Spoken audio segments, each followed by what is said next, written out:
Estimado público, empezaremos con los presentes.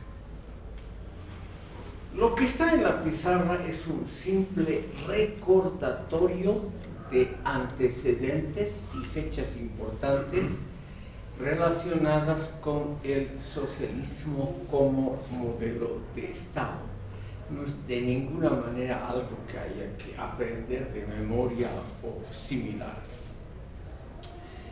En esta primera parte de la sesión vamos a ver los modelos socialistas de Estado, sus éxitos y también sus aspectos negativos. Y en la segunda parte de la sesión, que yo creo que vamos a concluir porque es un tema muy largo esto de los modelos socialistas, y luego vamos a ingresar a los modelos indianistas. Recuerdo a ustedes que esta es la penúltima sesión de este curso.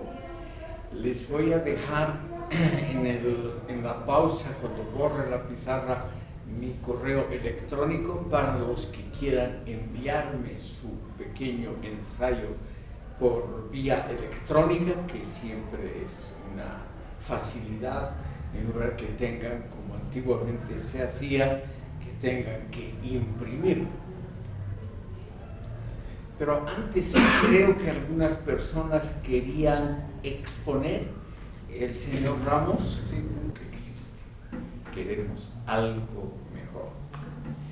Y ese algo mejor también tiene que ser transmitido y realizado en la esfera público-política. Por lo tanto, grandes pensadores de la historia de la filosofía se han dedicado también a pensar un régimen alternativo al existente, a veces, no siempre, bajo el rótulo de socialismo, pero en el contenido algo similar a lo que conocemos como el socialismo realmente existente.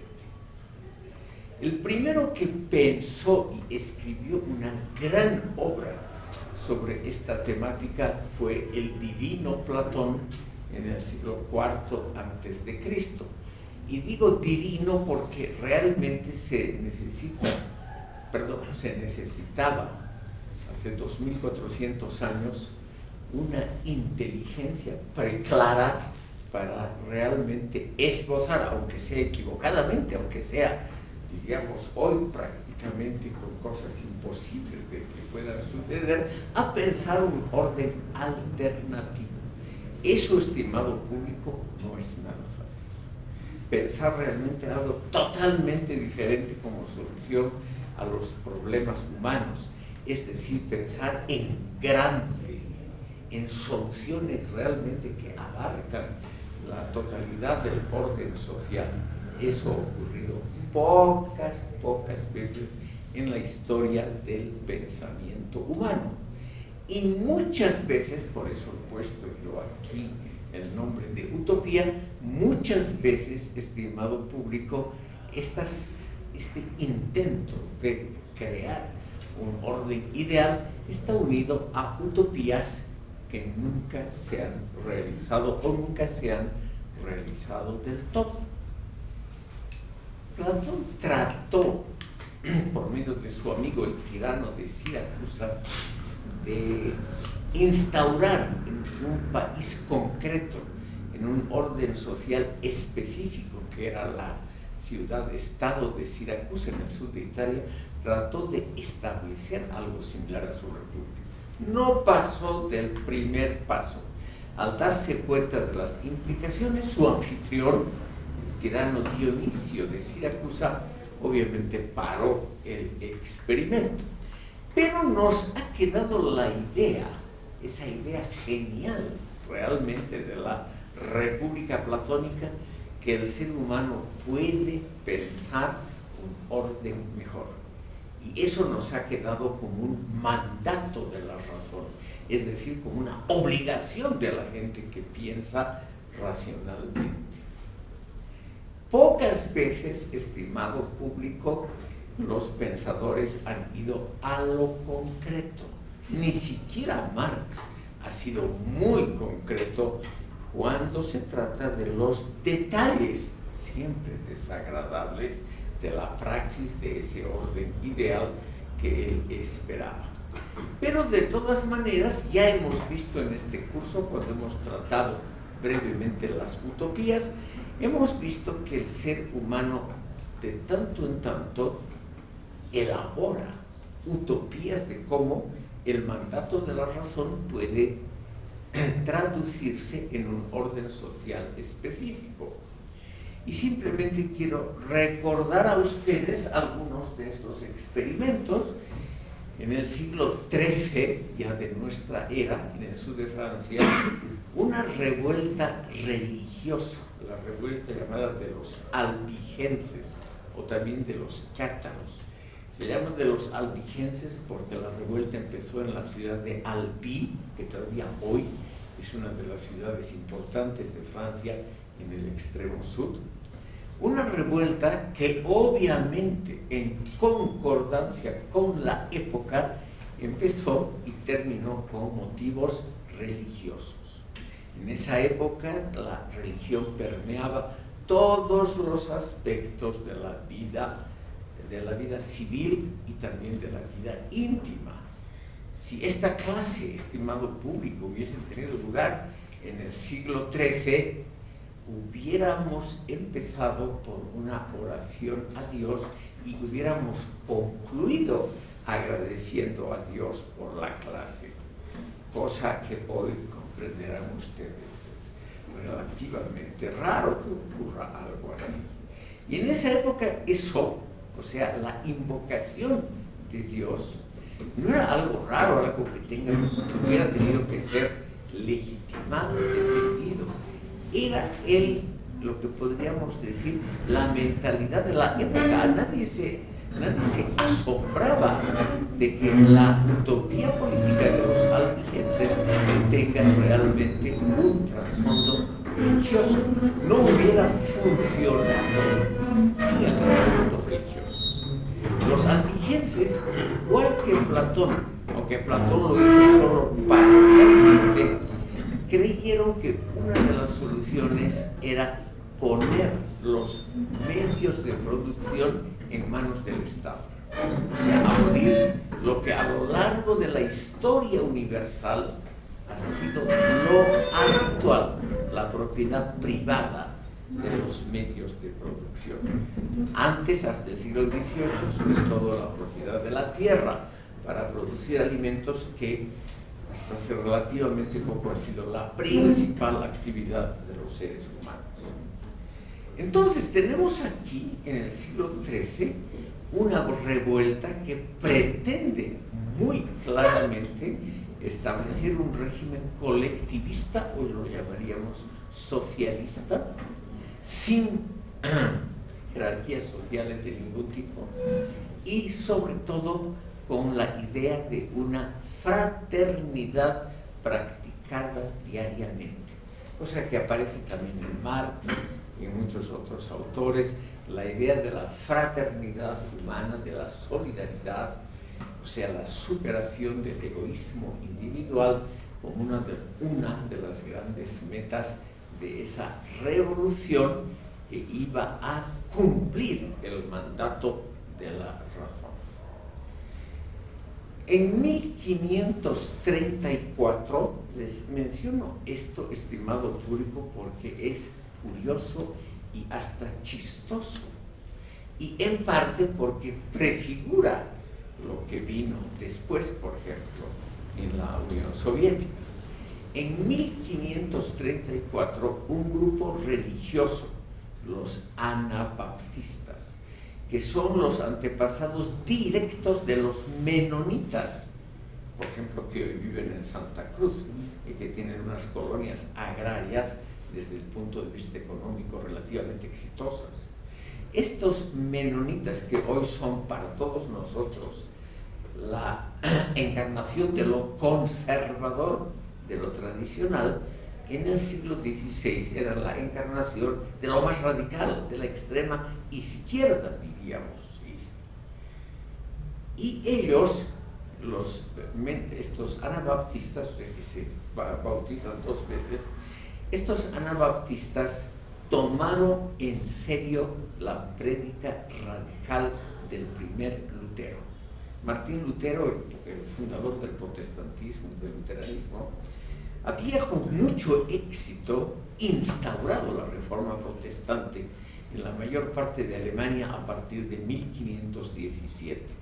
Salvo Baviera y algunos territorios eclesiásticos a orillas del Rin, una gran parte de Alemania, los países escandinavos, Gran Bretaña, etcétera, etcétera, se pasaron al bando protestante. Y en Münster, en el norte de Alemania, una ciudad-estado muy próspera, como es hasta hoy, esta ciudad fue elegida por los anabaptistas, en primer lugar por la gran cantidad de creyentes de esa secta en ese momento, y segundo lugar porque la población se encontraba en una pequeña guerra civil intestina, o sea, un momento ideal para pescar en río revuelto. En 1534 los anabaptistas logran el control de Münster, declaran a la ciudad, algo con una terminología muy actual, territorio liberado no del capitalismo, porque ese término es posterior, pero territorio liberado de la angurria individualista, territorio liberado de las prácticas de banqueros, usureros y toda esa gente que explotaba a la población.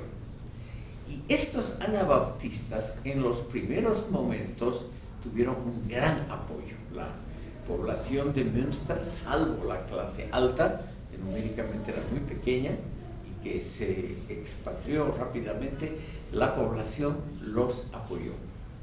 Establecieron la comunidad de bienes, o sea, abolieron la propiedad privada, por ejemplo, sobre la tierra. Alrededor de Münster, como es el caso hasta hoy, hay mucha agricultura, es una región muy próspera en Alemania, con muy buenas tierras, régimen fluvial muy regular, etcétera, etcétera. Y al mismo tiempo proclamaron de arriba, obligatoriamente, la fraternidad, la solidaridad, el amor de todos con todos. ¿Por qué insisto en esto? Van a ver ustedes qué curiosa derivación tuvo este mandato que aparece en la Revolución Francesa, cuyo lema es libertad, igualdad y fraternidad.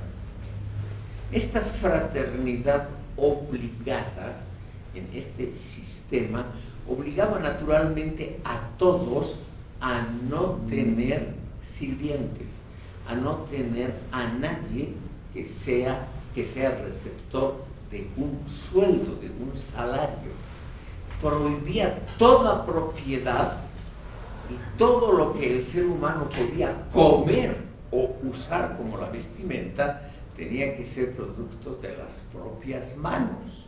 O sea, un régimen muy duro que obligaba a todos a trabajar como la clase más baja de la población.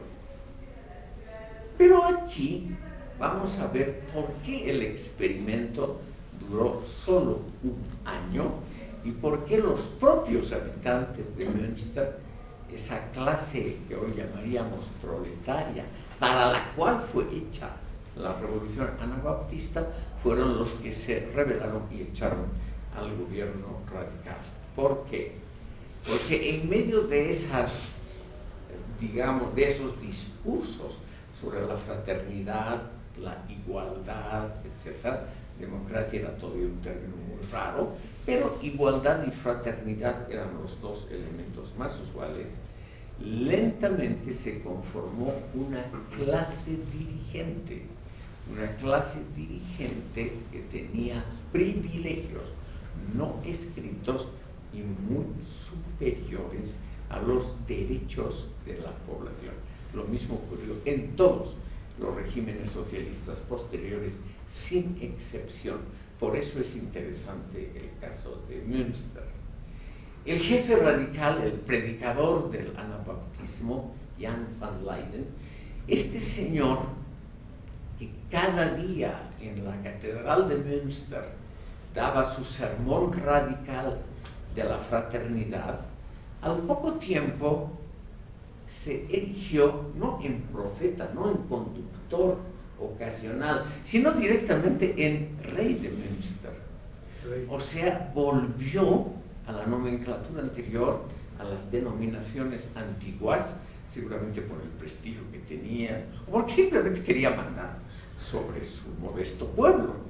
Entonces, él se proclamó rey, estableció una nobleza, o sea, una clásica élite, una aristocracia gobernante, que eran obviamente sus amigos más cercanos, quienes, por un decreto de este señor, estaban eximidos del trabajo cotidiano. O sea, esa clase que se formó rápidamente, muy parecida a la élite gobernante de los filósofos en la República Platónica, esa élite en Münster fue eximida de toda necesidad de trabajo y naturalmente vivían de las sacrificadas labores de los otros campesinos, artesanos, etcétera, etcétera.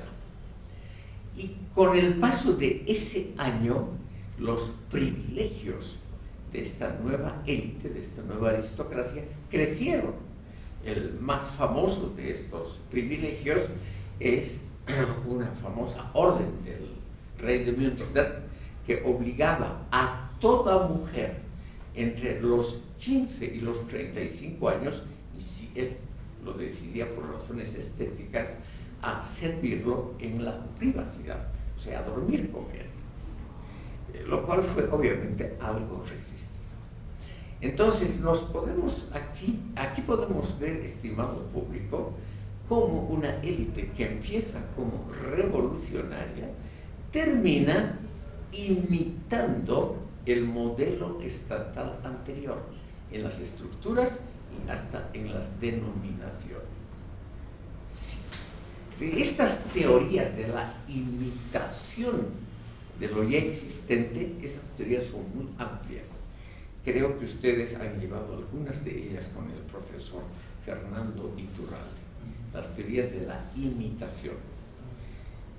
Entonces, estimado público, aquí tenemos un buen ejemplo, o sea, tanto las denominaciones como los cargos, las estructuras, la división del trabajo que estableció él mismo, se llamaba el rey revolucionario de Münster, se parecía mucho al régimen inmediatamente anterior que había en Münster.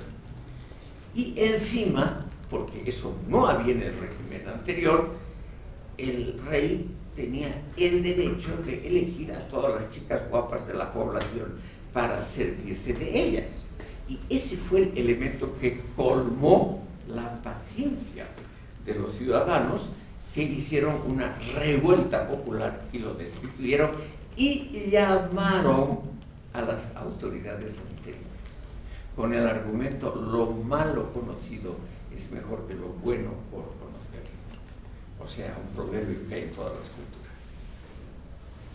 Estimado público, en 1848, un gran pensador, un clásico de la filosofía, Karl Marx y su amigo Friedrich Engels, elaboraron perdón, señor Sotomayor. Sí, probablemente es de Marx. Sí, Esto que sucedió con Münster, con la revolución de los anabaptistas y el imitar, ¿no? Nuevamente las estructuras de poder y los vicios de poder de generaciones anteriores, me lleva a una reflexión que hace Sloterdijk, en el sentido que dice que las estructuras de poder han cambiado demasiado poco durante toda la historia de la humanidad. Incluso dice, creemos que hemos vivido cambios realmente importantes como la democracia, cuando realmente sigue habiendo una opresión de las clases dominantes sobre los dominados por distintas razones. ¿Usted estaría de acuerdo con esta frase? Parcialmente sí.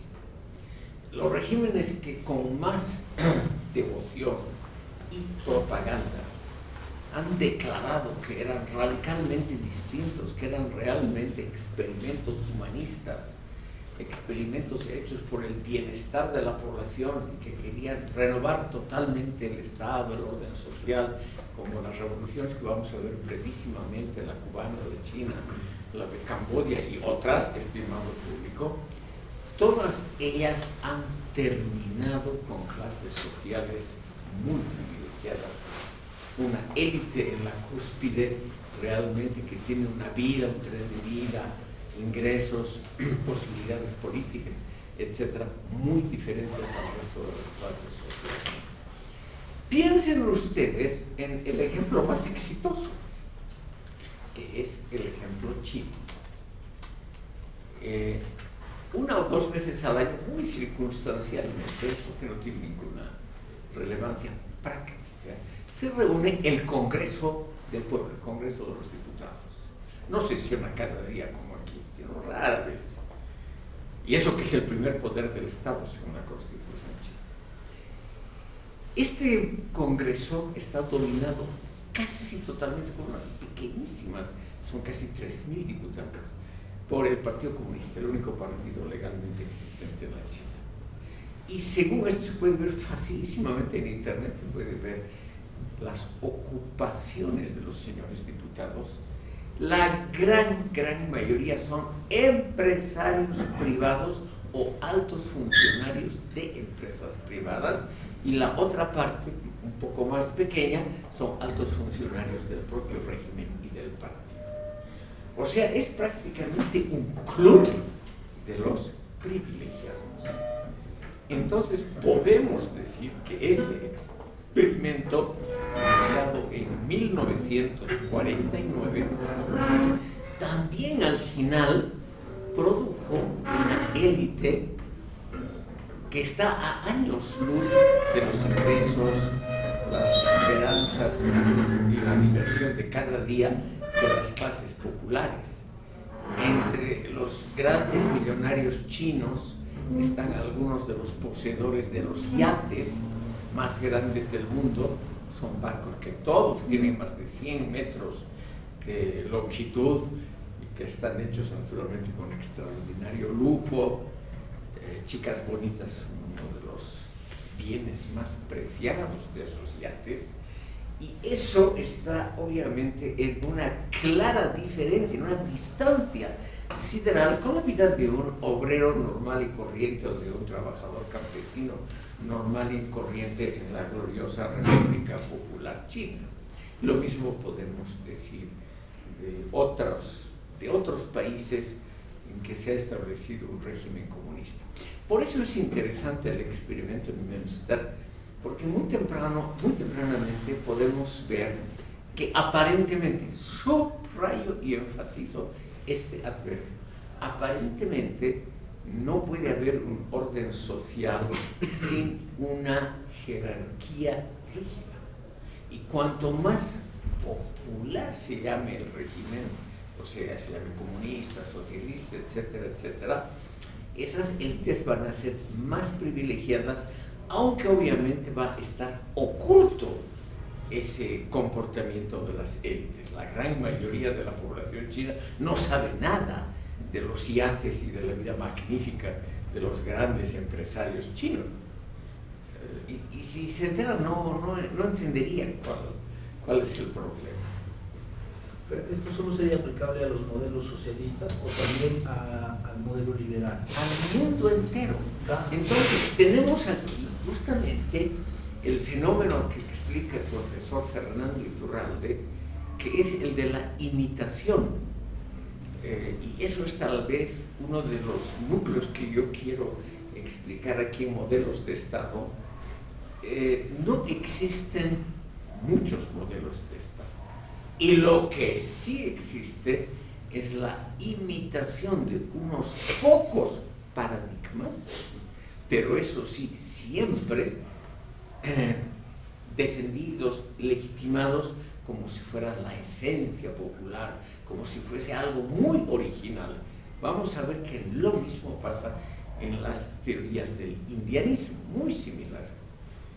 Entonces, estimado público, lo que vemos aquí en estas revoluciones, en la del 17 en la Santa Rusia. Digo santa porque pues muy cristiano, muy religioso, lo que se ha visto ahora de nuevo en la iglesia ortodoxa, que estaba muy relegada, para decirlo suavemente, en la época comunista, ha revivido con un ímpetu extraordinario.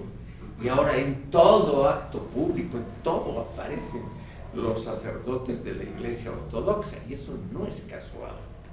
Eso quiere decir que el ser humano cambia poco, que el ser humano tiene necesidad de algunas cosas como jerarquías políticas, sociales, apoyo religioso, etcétera, que es lo que han hecho estos experimentos de los albigenses en Francia, los anabaptistas en Münster. Han unido lo que ahora llamaríamos una ideología popular, en esa época la religión cristiana evangélica de la fraternidad de todos, han unido a un experimento de cambios en la estructura económica, de eso no hay duda alguna. Pero todos estos experimentos no han terminado bien.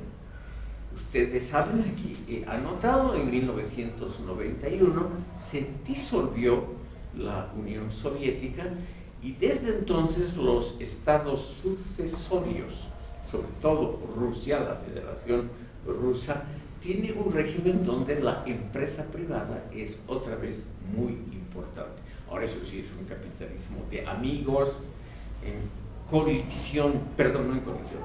en convivencia con el Estado, con las altas figuras del Estado, una cosa siempre muy turbia y oscura, que es lo ideal para que la población se entere poco de lo que realmente pasa. Si ustedes alguna vez, y supongo que va a ser el caso, estimado público, yo los animo a que lo hagan, ingresan ustedes a la política y llegan muy arriba, yo también les aconsejo seguir una política de relativa oscuridad sobre lo que ustedes hacen. Es decir, no tienen por qué decir al público cómo realmente funciona. Al público siempre hay que darle pan y circo, como se decía en la época romana. O sea, hay que darle alimento y hay que darle una pequeña satisfacción espiritual o lúdica. Y eso es más que suficiente, lamentablemente, más que eso. Entonces, tenemos el régimen soviético que, no por una invasión de los capitalistas perversos o una intervención de la NATO o cualquier cosa así, sino que colapsa internamente por una pésima dirección económica, social de los últimos años de ese régimen, colapsa definitivamente el 25 de diciembre de 1991, el día de la Navidad para el mundo occidental. Ese día colapsa el régimen, se baja la bandera roja que había estado 74 años en el mástil más alto del Kremlin y se sube la tricolor zarista, blanco, azul, rojo, que todavía está ahí. Entonces, lo que tenemos, estimado público, es que ver que ese mandato de la razón, que es una de las cosas, lo admito, más nobles del ser humano, el intento de regir y modificar el régimen social de acuerdo a nuestros mejores pensamientos, a nuestros mejores conocimientos, a veces esas buenas intenciones terminan muy mal. El régimen chino, a partir de la muerte de Mao Zedong en 1976 y la terminación ese mismo año de la llamada Gran Revolución Cultural Proletaria, que de cultural tuvo poco, ese régimen se convierte en un régimen capitalista disimulado.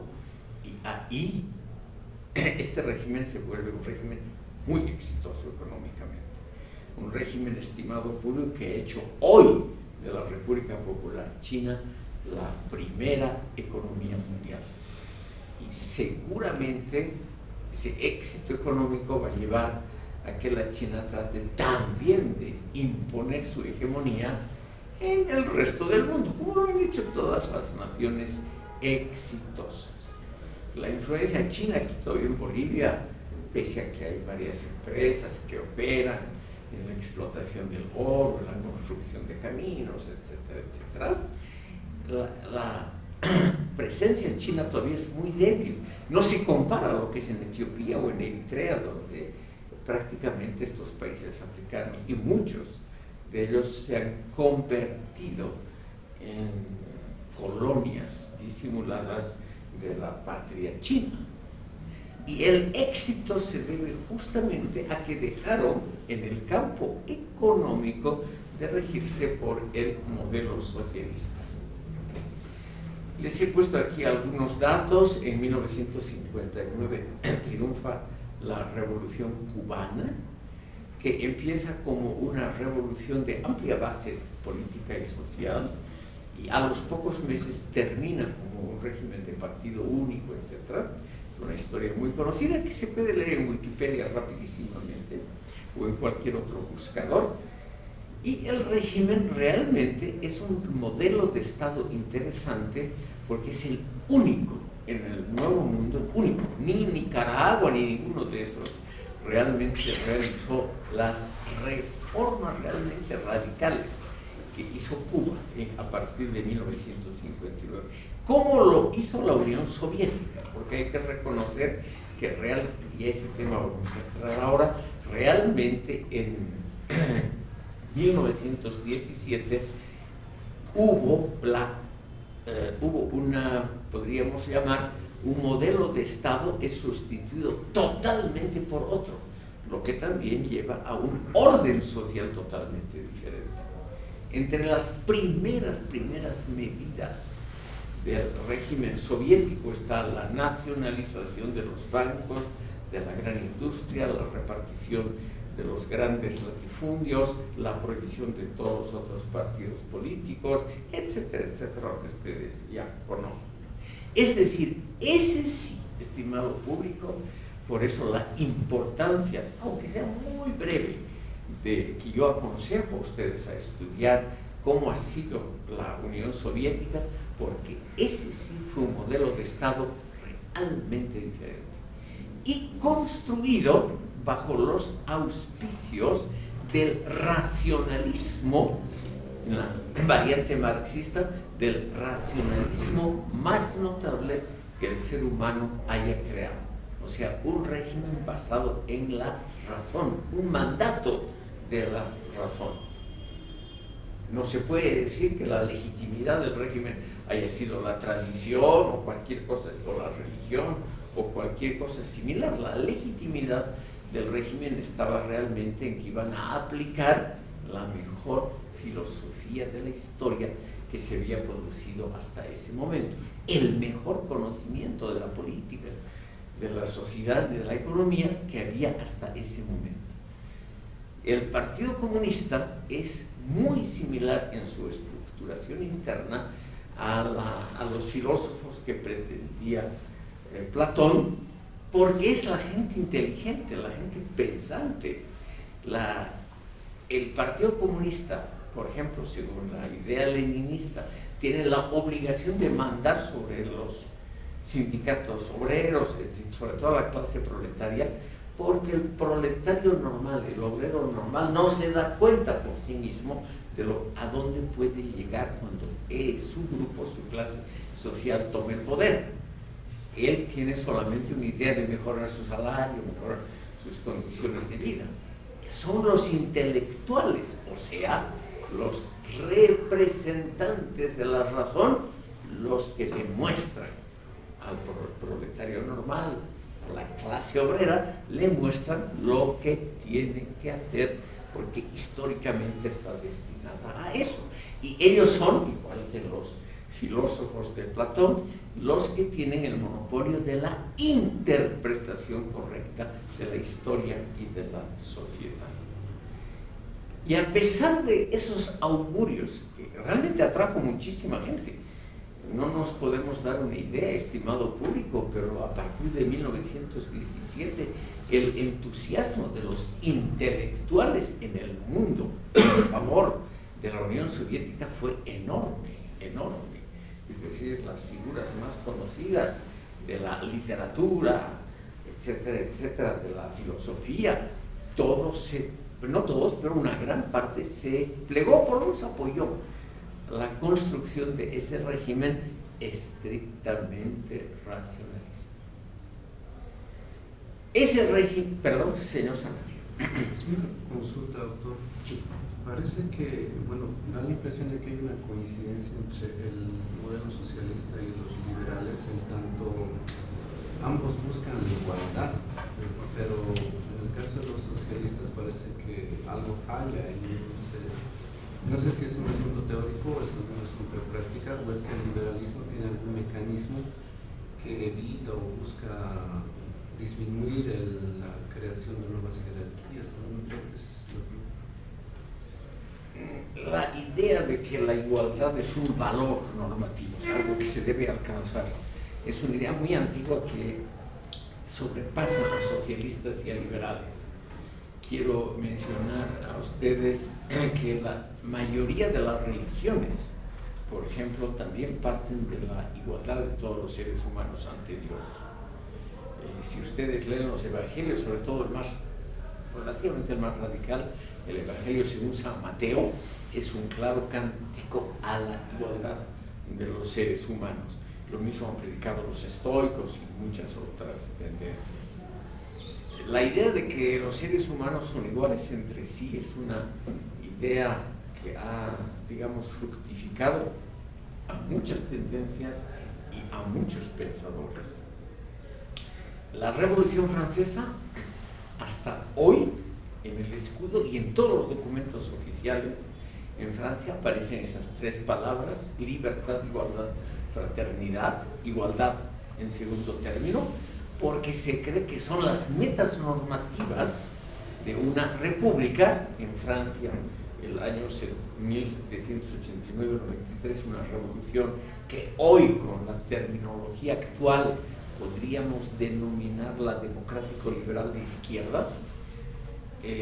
También propuso la igualdad como uno de los grandes principios rectores, como una de las normativas, pero es una libertad solo ante la ley. En cambio, los comunistas querían ir más allá, querían una libertad no solo formal, ellos querían, aparte de la democracia formal, crear una democracia real. En lugar de la libertad y la igualdad formales de los liberales, ellos querían una libertad y una democracia, igualdad reales. Y eso es muy popular, es decir, una gran parte de la humanidad, creo yo, si se les da a elegir entre diferentes valores, elegiría siempre la igualdad como uno de los grandes valores normativos o de valores rectores. Ahora, lo que pasa, señor Sanabria, es que lo decisivo, y en ese punto hay que escuchar a Marx, lo decisivo es la praxis. Y tanto en la praxis real en los gobiernos liberales como en los gobiernos socialistas han surgido élites o se han conservado las antiguas. Y la libertad se ha quedado en algunos casos como una mera libertad formal ante la ley y en otros casos como mera propaganda. En la Unión Soviética o en la China, por ejemplo, sobre todo en la época todavía de Mao, ningún chino podía viajar al exterior, ningún chino podía moverse internamente, lo mismo en la Unión Soviética, siendo una especie de pasaporte interno. O sea, hasta el derecho de locomoción en esos países estaba muy limitado. Para no hablar de otras limitaciones. Y en cambio los jerarcas tenían naturalmente libertad de locomoción, libertad de información, podían leer prensa extranjera, podían escuchar radios del exterior, etcétera, etcétera. Lo cual el ciudadano normal y corriente no podía ni soñar con eso.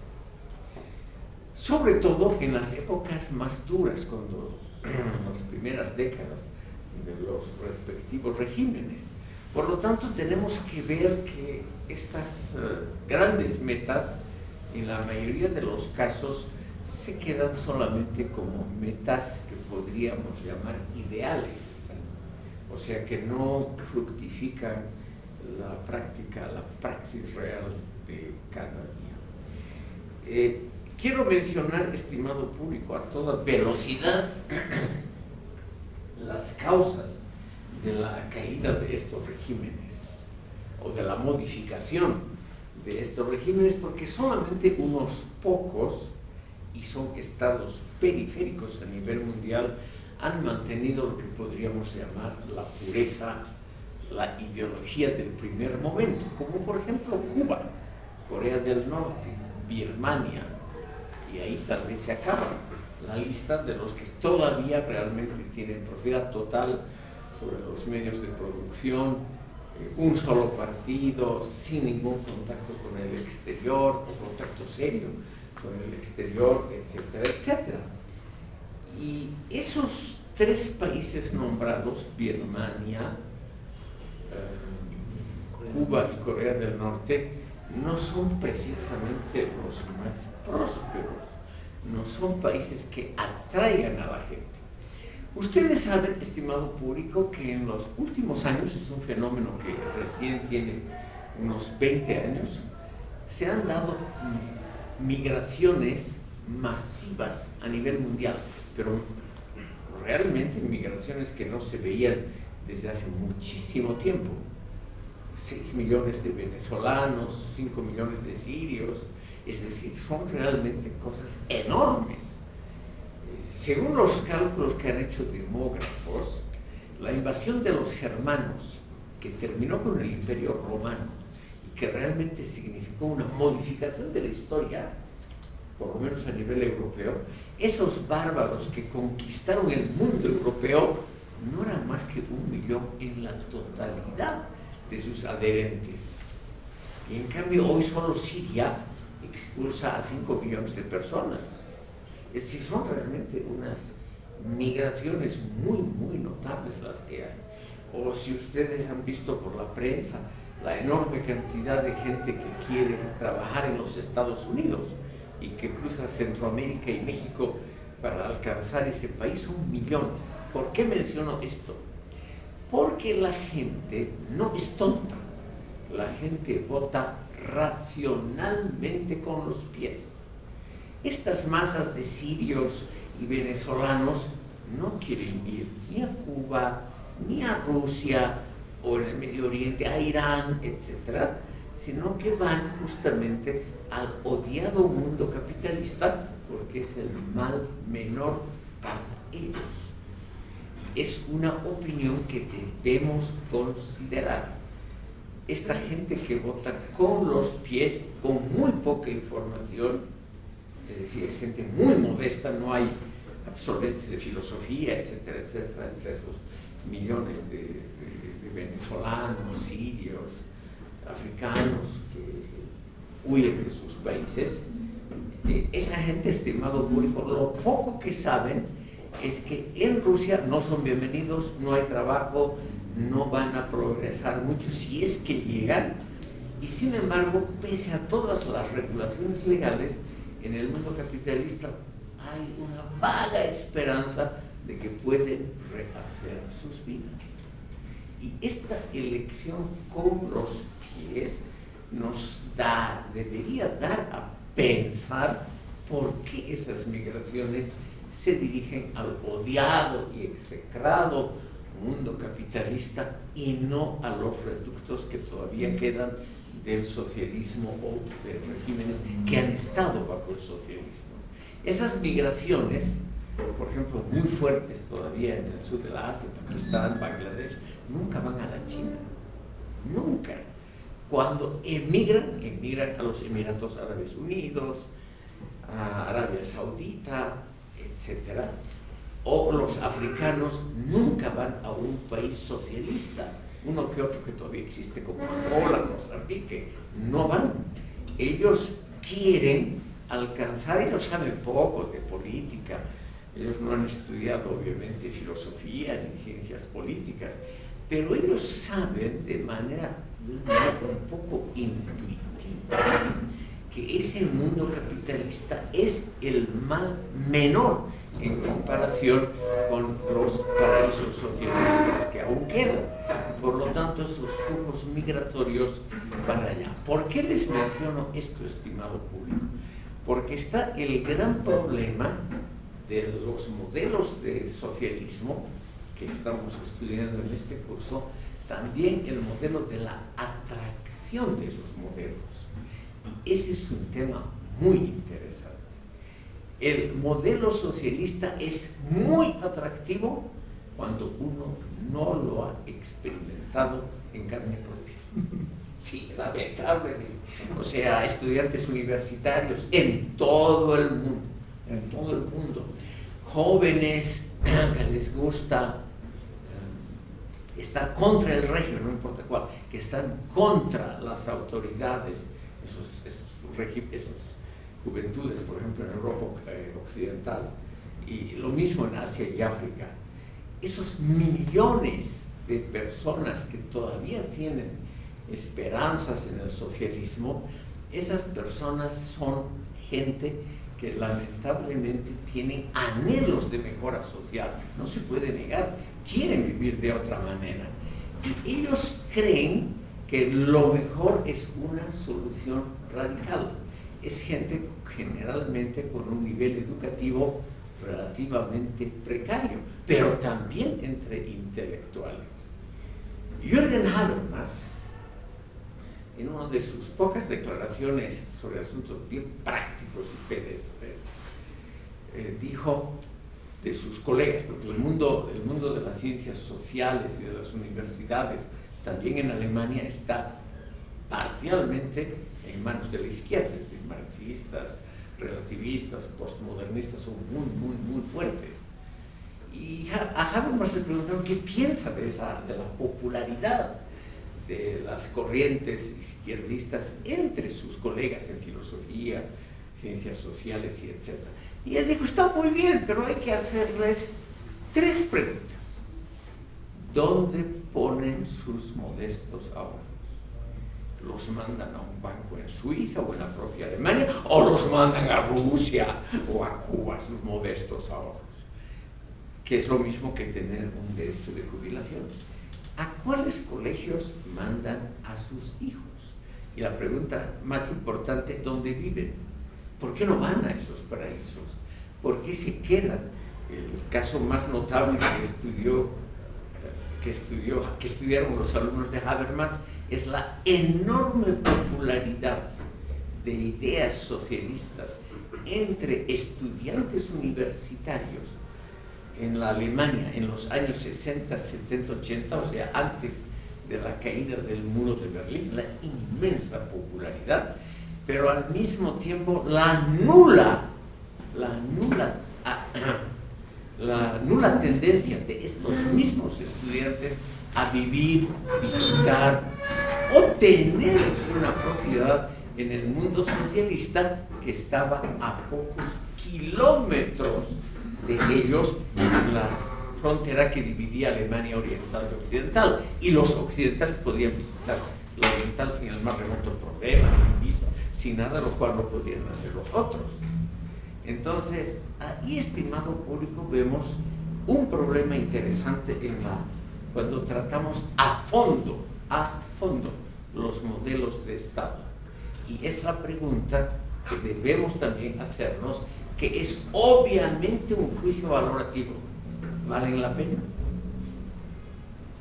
¿Cumplen las aspiraciones que ellos mismos han desatado o no? Esa pregunta las dejo obviamente a ustedes personalmente. Es la señora Karen Quispe. ¿Va a exponer usted? Sí. Perfecto, entonces, después del señor Gonzalo Ramos, va a exponer usted. Sí, no, creo que nos hemos saltado de Marx y Engels. Antes que haga la pregunta, Luis, estaba... Ah, claro, es que eso es un tema muy conocido. Pudiendo equivocarme muy fácilmente, estimado público, yo supongo que todos ustedes conocen el manifiesto del Partido Comunista de 1848, que han leído, me imagino, algo de Marx y de Engels, tal vez algo más de Lenin y Gramsci, y de cualquiera que esté de moda, ¿no? Es decir, a nivel mundial, no solo aquí en Bolivia, son tendencias muy fuertes en el mundo académico. Pero la misma gente que habla bien de estas teorías es la gente que jamás metería sus ahorros o sus derechos jubilatorios o algo así en un sistema socialista. Sí, así nomás es la vida. Entonces, yo no he entrado a eso porque en primer lugar creo que es muy conocido. Señor Ramos, yo reconozco la calidad filosófica excepcional de la obra de Karl Marx. No hay duda que es un clásico de la filosofía, pero un clásico no está por encima de la crítica. O sea, un clásico merece que lo critiquemos. Un clásico merece también que veamos sus aspectos, pues, no siempre positivos. Ahora, debemos obviamente leer a los clásicos. Y en Marx lo más interesante es comparar esas ideas tan brillantes, tan humanistas, con la praxis de los que dicen ser sus discípulos. Porque lo que ha hecho Stalin, etcétera, no es necesariamente una carta de recomendación para Marx, ¿no es cierto? Lo que ha ocurrido en la realidad de esos países, obviamente Marx, igual que Jesucristo no era responsable por los crímenes de la Santa Inquisición y por la existencia de inquisidores como Torquemada. Marx no es responsable por lo que vino después de 1917, pero nunca está de más comparar teoría con la realidad, que de eso ha nacido la filosofía hace 2600 años. Comparar que hay una distancia entre la retórica y la realidad, entre la teoría y la praxis. Y aquí no solamente es una distancia, sino que a veces es una brecha, un abismo. ¿Qué hubiera dicho el demócrata que fue Marx al enterarse de los campos de concentración que fueron erigidos en nombre del socialismo en la Unión Soviética? Esa es una pregunta interesante. O otra pregunta interesante de la misma temática es simplemente pensar para qué han servido esas teorías tan racionales, tan humanistas, para qué han servido en la praxis universitaria. Porque el mundo universitario tampoco es donde los marxistas son fuertes, tampoco es un mundo realmente excepcional en calidad, en humanidad, en democracia. Señora Karen Quispe, ¿quiere usted exponer? Revolución Nacional. Muchas gracias, señora Karen Quispe. Además, gracias por haber leído un olvidado texto mío. Vamos a comentar su trabajo sobre la Revolución Nacional y sus múltiples aristas después de un breve descanso pedagógico. Como vamos a comentar su participación, yo le sugeriría que se quede por lo menos los primeros minutos después de la pausa. ¿Ya? Hacemos ahora el descanso pedagógico.